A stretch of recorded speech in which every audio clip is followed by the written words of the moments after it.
So if you grant that they had these experiences, then it won't do to say, well, I don't trust the Gospels. It's irrelevant.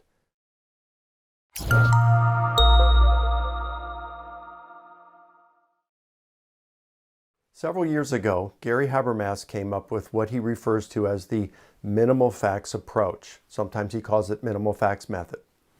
The minimal facts approach only considers facts that meet two criteria. Number one, they are strongly supported by the data. And number two, a vast majority of critical scholars who study the subject are persuaded by the data and so are willing to grant these as facts. Just for example, Jesus' death by crucifixion. It's strongly supported by the data. I could give you a lot of evidence, historical evidence, that Jesus died by crucifixion.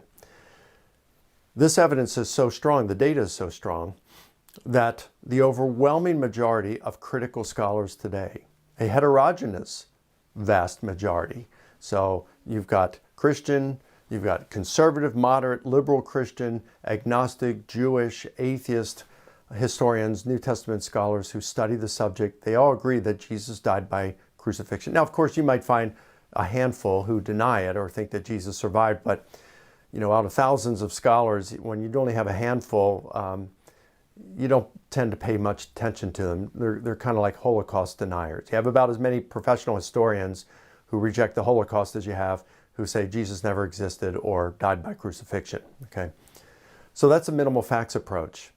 You only consider those facts that are so strongly supported by the data that the vast majority of critical scholars grant them as facts. And there are several advantages to the minimal facts approach. I mean, one, it's a whole lot less to remember if you're wanting to share a strong argument for the resurrection of Jesus.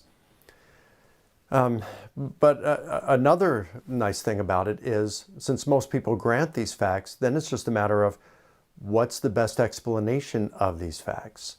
So if we know that Jesus' disciples were proclaimed, that they had a sincere belief that Jesus rose and had appeared to them. This is what the overwhelming majority of critical scholars say today.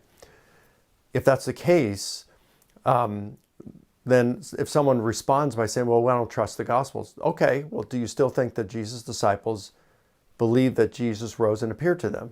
Okay, because the majority of scholars do. We're not saying it's true because scholars do. It's just they are convinced because the evidence is so strong.